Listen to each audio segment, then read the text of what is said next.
All right, friends, let's go ahead and get started by reading our story, Ada Twist, Scientist. When I ask you a question, make sure you're thinking about what the answer might be. We will talk about the book together after the book is read. Let's get started. Ada Marie, said not a word till the day she turned 3. She bounced in her crib and looked all around, observing the world but not making a sound. She learned how to climb and make her big break with a trail of chaos left in her wake. She ran through the day chasing each sound in sight and didn't slow down till she conked out at night. Is it normal to not talk until you're 3 years old? What do you think? You can whisper the answer in your hand or to someone next to you. The word observing means paying close attention to. So Ada was paying so close attention to the world around her, but she didn't talk. It says that she left a trail of chaos in her wake. Look at this picture. Based on what you see in the picture, what do you think chaos could be? Let's keep going. Her parents were frazzled, but tried not to freak, as Ada grew bigger and still did not speak. Clearly, young Ada, with lots in her head, would have something to say when it ought to be said. It says her parents were frazzled. Okay? What do you think that means? Look at their faces.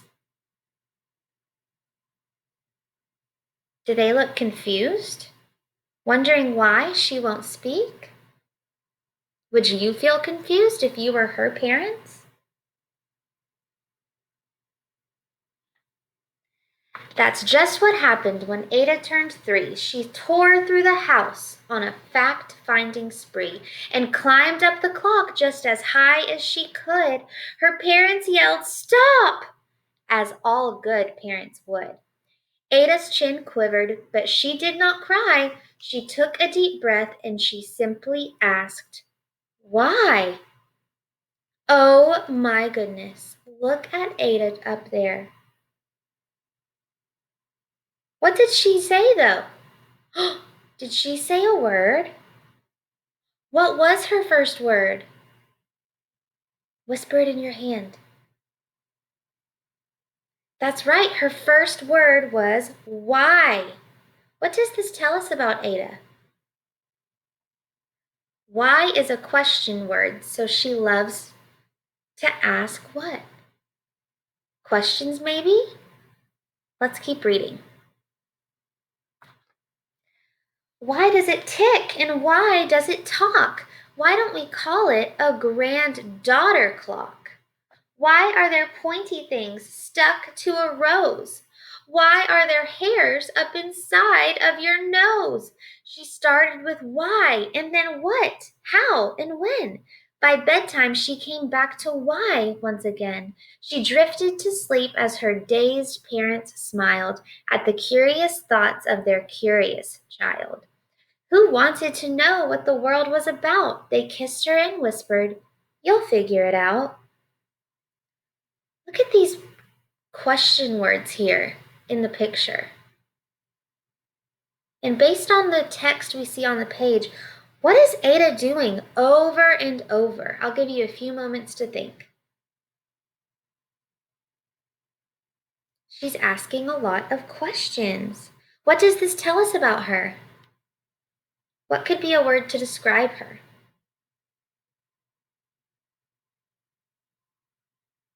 Maybe curious?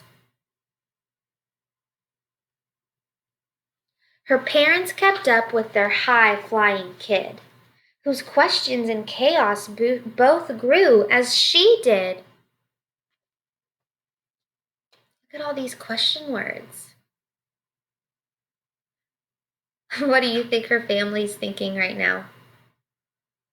They look a little overwhelmed. Even Miss Greer found her hands were quite full when young Ada's chaos wreaked havoc at school. But this much was clear about Miss Ada Twist. She had all the traits of a great scientist. What is a scientist? A scientist is a person who studies science. Science is the knowledge of the world based on facts. So, what do scientists do that make Ada a good scientist?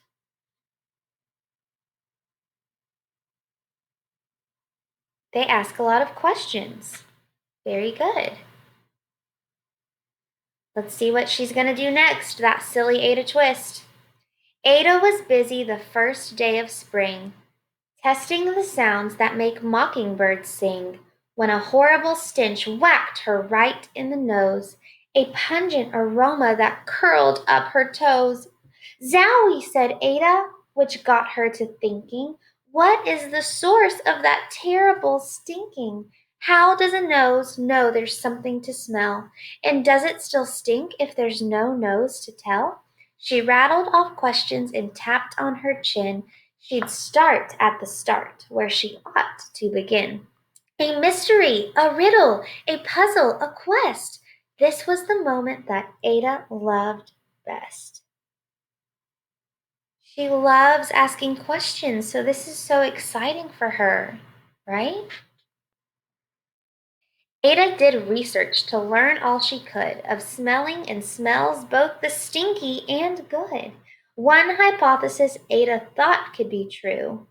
That terrible stink came from Dad's cabbage stew. She tested and tested, but soon Ada knew it was time to come up with hypothesis 2. It says Ada did research. What is research? Have you ever heard of it before? Research is the process of studying and solving problems to discover new knowledge. I see another word here that might be new for some of us. Hypothesis. Say the word hypothesis. Let's read the sentence where we see that word. One hypothesis Ada thought could be true. The terrible stink came from Dad's cabbage stew. Based on that sentence, what do you think a hypothesis is? A hypothesis is a guess you make based on what you know. So based on her research, her hypothesis was that it could be Dad's cabbage stew. But when she tested, she realized she needs to come up with a new hypothesis. Okay, because she realized that's not what the smell is coming from. Then zowie, the stink struck again, just like that. Hypothesis 2, it caused by the cat. The cat couldn't make such a stink on its own. It needed perfume and some fancy cologne. So young Ada tested. The test was a flop. She started again, but her parents yelled, "Stop!" Uh-oh. If the test was a flop, does that mean it didn't work out? That's right. She thought it might be the cat that's smelling so bad. That was her second hypothesis. But that's not what it is. The test was a flop. So what is she doing here in this picture? She's putting the cat in the washing machine. If you put your cat or your dog in the washing machine, what do you think your parents would say? Would they tell you to stop? They probably would. Ada Marie, to the thinking chair now by the time we count 3. Enough, said her mother. That's it, said her dad. Her parents were frustrated, frazzled, and mad. Why? Ada questioned. Her mother said no. What? Ada queried. Her father said, "Go. You've ruined our supper. You've made the cat stink. Enough with your questions. Now sit there and think." She looked at her parents. Her heart turned to goo. Poor Ada Twist didn't know what to do. Why do you think her parents are mad at her?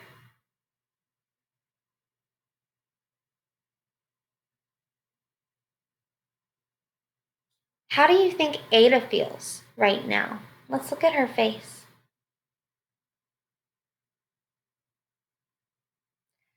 I think you're right. I think her parents are mad at her because in the text it says, "You've ruined our supper. You made the cat stink." They're tired of her questions and they're putting her in the thinking chair. And based on Ada's face, I can tell that she looks what? Very sad. All right, friends, we're going to continue this story tomorrow. Thank you for reading with me today.